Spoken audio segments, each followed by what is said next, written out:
Hello, আমি মাল্লিকা। কেমন আছো তোমরা সবাই? আশা করি সবাই ভালো আছো, আমিও ভালো আছি। আজ আমি তোমাদেরকে বলবো আফটার প্রেগনেন্সি ব্যাগেতে কি কি লাগে। দেখো, অনেকেই তো বলে যে এটা নিয়ে যেতে হবে, ওটা নিয়ে যেতে হবে। আমরা কিন্তু সবাই না জেনে আগে থেকেই এটা ওটা নিয়ে যাই, কিন্তু আসলে প্রেগনেন্সির পর মানে বাচ্চা হয়ে যাওয়ার পর কি লাগে না লাগে, কেউ কি ভিডিও দেখেছো এরকম? সেটা তো জানা নেই। তো আজকে আমি তোমাদেরকে বলবো যে কি কি লাগে, আমার বেলায় কি কি লেগেছিল। দেখো, আমার বেলায় আমিও না জেনে অনেক কিছু নিয়ে গেছিলাম।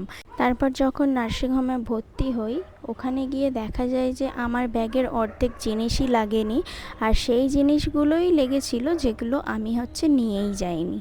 তো সেই কারণেই আমি তোমাদেরকে আজকে জানিয়ে দেবো কী কী লাগে, যাতে তোমরা তোমাদের প্রেগনেন্সির প্রস্তুতি যখন নেবে তোমাদের যাতে কোনোভাবে কোনো অসুবিধা না হয়। তো দেখো, তোমরা সুতির শাড়ি একটু বেশি করে নিয়ে নেবে। যেরকম যখন তোমার অপারেশনটা হবে, তখন আমার লেগেছিল 3খানা সুতির শাড়ি। তারপর আলাদা করে বাচ্চার জন্য লাগবে আরও 3খানা সুতির শাড়ি।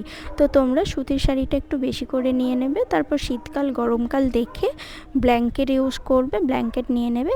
তারপর নেবে বাচ্চার জন্য 2-3 জোড়া জামা, যেগুলো ওখানে আমরা যদিন থাকবো ভর্তি ততদিন বাচ্চাকে ইউজ করানো হবে। বাচ্চার জন্য ফিডিং বোতল আর হাগিস নিয়ে নেবে। বাচ্চার জন্য ফর্মুলা মিল্ক লাগবে, ওটা অবশ্যই হসপিটালে যাওয়ার পর নেবে, কারণ ডক্টর যেটা সাজেস্ট করবে সেটাই নিতে হবে।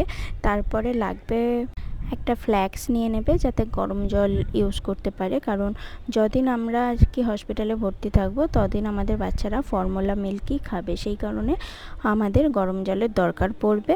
তারপর আমাদের জন্য, মায়েদের জন্য যে প্যাডের দরকার, সেটা হসপিটাল থেকেই যেটা দেবে সেটাই তোমাকে ইউজ করতে হবে, কারণ সেই সময় তুমি কোনোভাবে প্যান্ট ইউজ করতে পারবে না, তাহলে তোমার সেলাইয়ে টান পড়বে।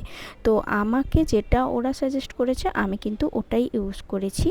বাড়তি আমি বাইরে থেকে যেগুলো নিয়ে গেছিলাম সেগুলো আমি ইউজ করতে পারিনি। আর নিয়ে নেবে নিজের জন্য 2-3টে নাইটি আর সায়া নিয়ে নেবে, যাতে ব্রেস্ট ফিডিং করানো যায় সেরকম নাইটি নিলে সব থেকে বেশি ভালো হবে। আর একখানা চাদর নিয়ে নেবে, নিজে যাতে গায়ে দিতে পারো, কারণ ঠান্ডা লাগবে অপারেশনের পর, সেই কারণে তোমার একখানা নিজের চাদর দরকার হতে পারে।